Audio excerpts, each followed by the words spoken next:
पहले हम थोड़ा सा टर्मिनोलॉजी के ऊपर बात करते हैं। बहुत इंपॉर्टेंट है टर्मिनोलॉजी समझना। तो क्या क्या टर्मिनोलॉजी हम लोग यूज करेंगे उसको मैं समाप्त किया है। तो पहला है कि लॉट और पॉपुलेशन, जिसको हम इंस्पेक्शन के में भी हम लोग यूज किया था, सैंपलिंग प्लान। तो आपको पता है कि लॉट, जिसको हम पॉपुलेशन भी कभी कभी कहते हैं, तो टोटालिटी ऑफ आइटम को लॉट कहते हैं।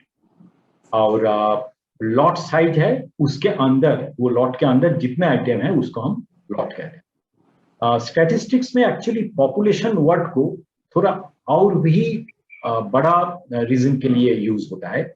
माने कि फॉर एग्जांपल कि इंडिया का पॉपुलेशन कितना है, वो आज के दिन में भारत का जितना पॉपुलेशन है उतना ही हम कहेंगे पॉपुलेशन। लेकिन आप देखे होंगे कि एग्जिट इंटरव्यू के टाइम में जब प्री पोल एग्जिट इंटरव्यू होता है, उसमें वो पॉपुलेशन से स्ट्रेटिफाइड अप्रोच के दौरान हम लोग कुछ सैंपल कलेक्ट करते हैं, जिसके ऊपर हम डिस्कस करके, जिसके ऊपर हम कंक्लूजन लेके सारे इंडिया का जो पॉपुलेशन है, या तो सारे स्टेट का जो पॉपुलेशन है, या तो सारे कॉन्स्टिट्यूशन का जो पॉपुलेशन है, उसके ऊपर हम कंक्लूड करने का कोशिश करते हैं। तो पॉपुलेशन से जब सैंपल लिया जाता है, वो एक डेफिनेट तरीका से लिया जाता है, तो उसको हम सैंपल कहते हैं, और उसको हम स्मॉल n से हम लोग उसको डेजिग्नेट करते हैं।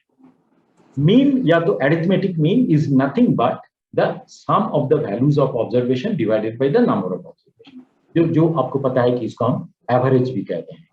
तो मानिए कि n सैंपल लिया गया है, सारे n सैंपल को हम लोग मेजर किया, तो उसका अगर हम लोग एवरेज लिया है, you calculated by calculator also, no problem, उसको हम कहते हैं mean.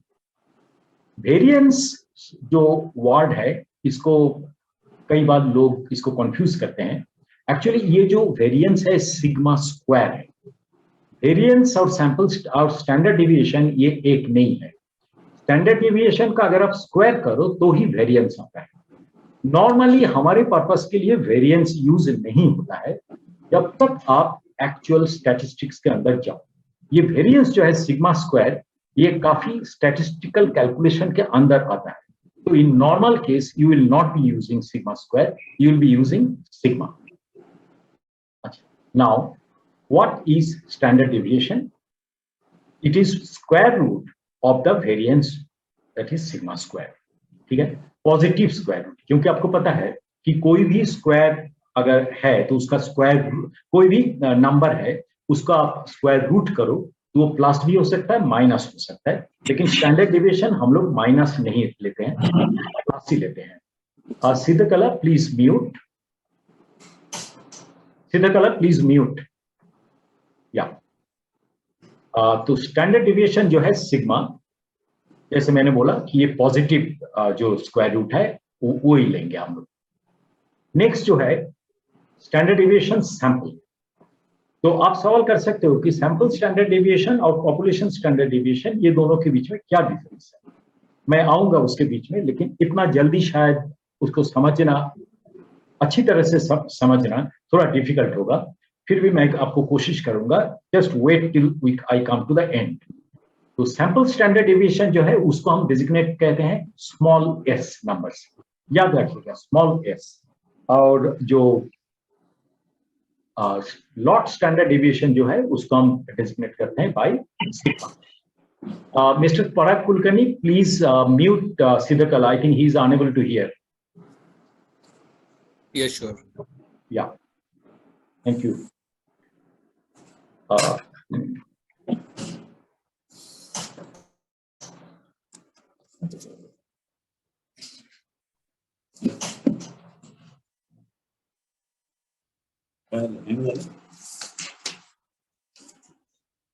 Siddhakala, yeah, please mute yourself. Okay. So sample standard deviation is the square root of the quotient divided by the number of square of deviation of the observation from the mean by one less. मैं ये जब formula use करूंगा आपको दिखाऊंगा कि इसका मतलब क्या है, और उस टाइम में मैं थोड़ा इसको अभी थोड़ा सा ऑन होल्ड रखते हैं, और ये बाद में हम लोग जब देखेंगे तब आपको समझ में आएगा। और एक टर्म को हम लेते हैं पैरामीटर क्या है। जैसे हम लोग कहते हैं कि पॉपुलेशन पैरामीटर। तो मानिए कि फॉर एग्जांपल कि हम ये समझने का कोशिश कर रहे हैं कि आप एक आपका एक पर्टिकुलर एक लेद मशीन है, उधर आप एक डायमीटर का को आप ग्राइंड कर रहे हो और उसका डायमेंशन है डी। तो अगर किसी ने आपको पूछा कि इसका पैरामीटर डी पैरामीटर का वैल्यू क्या है, डायमीटर का डी पैरामीटर का वैल्यू क्या है, या तो आपका एक एक हीटिंग ओवन है जिसमें आप हीट ट्रीटमेंट कर रहे हो और आपका जो एक पैरामीटर है, जो पैरामीटर है हार्डनेस, तो वो हार्डनेस का पॉपुलेशन पैरामीटर क्या है अगर किसी ने पूछा, तो उसका मतलब ये हो जाएगा कि वो फर्नेस में आप जितने हीट ट्रीटमेंट कर रहे हो उसी पर्टिकुलरली एक पर्टिकुलर पार्ट नंबर का, तो वो सारे डेटा मतलब it will tend to infinity that way. अगर हम मेजर करें और उसको हम एवरेज लें तो हम लोग कहेंगे कि इसका एवरेज जो हार्डनेस का पैरामीटर है, वो पैरामीटर है हार्डनेस, हार्डनेस का एवरेज वैल्यू है एक्स वाई जेड।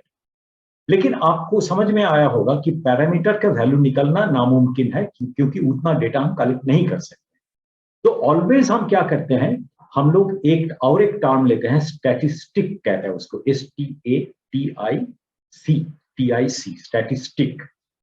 तो स्टैटिस्टिक्स में STATISTIC, स्टैटिस्टिक में हम लोग स्टैटिस्टिक के दौरान हम लोग पॉपुलेशन का जो पैरामीटर है उसके बारे में हम कंक्लूड करते हैं।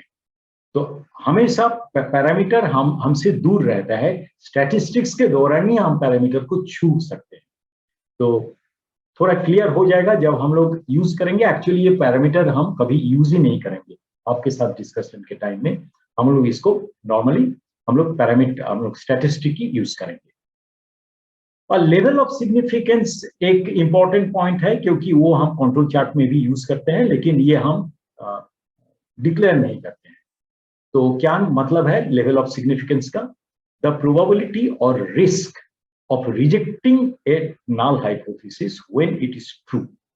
आपको याद होगा कि हम लोग अल्फा रिस्क और बीटा रिस्क के बारे में बात कर रहे थे in when we are discussing about the sampling plan. उसमें हम लोग क्या कह रहे थे कि प्रोड्यूसर्स रिस्क क्या है, कि प्रोड्यूसर्स रिस्क वो है जब हम एक सैंपल के आधार पे एक हम लोग लॉट को रिजेक्ट कर रहे हैं, जब lot actually according to terms and condition है, ठीक है, लेकिन हम लोग इसको रिजेक्ट कर रहे हैं। तो the probability of rejecting the null hypothesis क्या है कि लॉट इज ओके, तो उसको हम रिजेक्ट कर रहे हैं। तो कितना प्रोबेबिलिटी, कितना रिस्क के साथ रिजेक्ट कर रहे हैं? नॉर्मली हम लोग ये लेवल ऑफ सिग्निफिकेंस 100 लेते हैं या तो 5 in 100 लेते हैं। तो हम लोग जब कंट्रोल चार्ट में आएंगे आप देखोगे 99.73% यानी कि 0.0027 होता है रिस्क ऑफ रिजेक्टिंग। तो वो again I am telling you it will not come actually, लेकिन ये बैकग्राउंड में होता है, ये बैकग्राउंड में ये थ्योरी रहता है।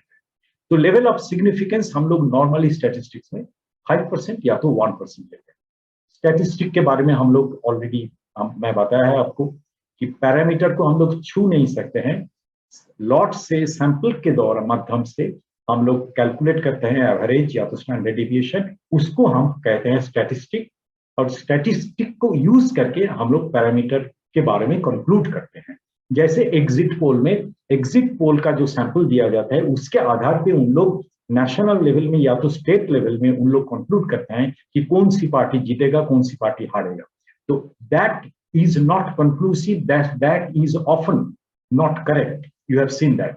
तो उसको हम कहते हैं कि स्टैटिस्टिक के दौरान जो पॉपुलेशन पैरामीटर के बारे में कंक्लूड किया गया था वो सही नहीं था और सही हुआ। डिग्रीज ऑफ फ्रीडम क्या है? ये अगेन अनदर थोड़ा सा डिफिकल्ट है इसको एक्सप्लेन करना, मैं कोशिश करता हूं। तो मानिए कि आपके पास 3 आइटम है ए बी सी, और 3 आइटम का मानिए कि ओमिक वैल्यू है, रेजिस्टेंस है 1 ओम, 2 ओम और 3 ओम। तो एवरेज वैल्यू कितना मिला? a plus B plus C divided by 3, तो एवरेज हुआ मेरा 2 ओम। अभी मानिए कि आपको किसी ने बोला कि how many items value do you really need if I tell you average of 3 values is 2 and one of the other values is 1, ठीक है, and another one is 3. तो आपके पास क्या क्या मिल गया? एवरेज मिल गया. 3 वैल्यू 1 2 3 में सिर्फ 2 वैल्यू मिल गया. क्या क्या वैल्यू मिल गया? 1 मिल गया और 3 मिल गया, या तो 3 मिल गया और 2 मिल गया. So can you not find out 1? Can you not find out if 1, 2 and the average is given? Can you not find out the 3? Yes, you can find out. So average और किसी दो वैल्यू अगर पता होता है तो आपको third value automatically मिल जाता है. तो number of independent values are how many then? 2, not 3. तो इसी हिसाब से डिग्रीज ऑफ फ्रीडम में आप देखोगे जब सैंपल स्टैंडर्ड डिविएशन कैलकुलेट किया जाता है तब हम लोग n-1 से डिवाइड करते हैं. तो let us keep it at this actually, because you don't need anything more than this for now. Those who are statistically oriented, they can explore further or they can contact me.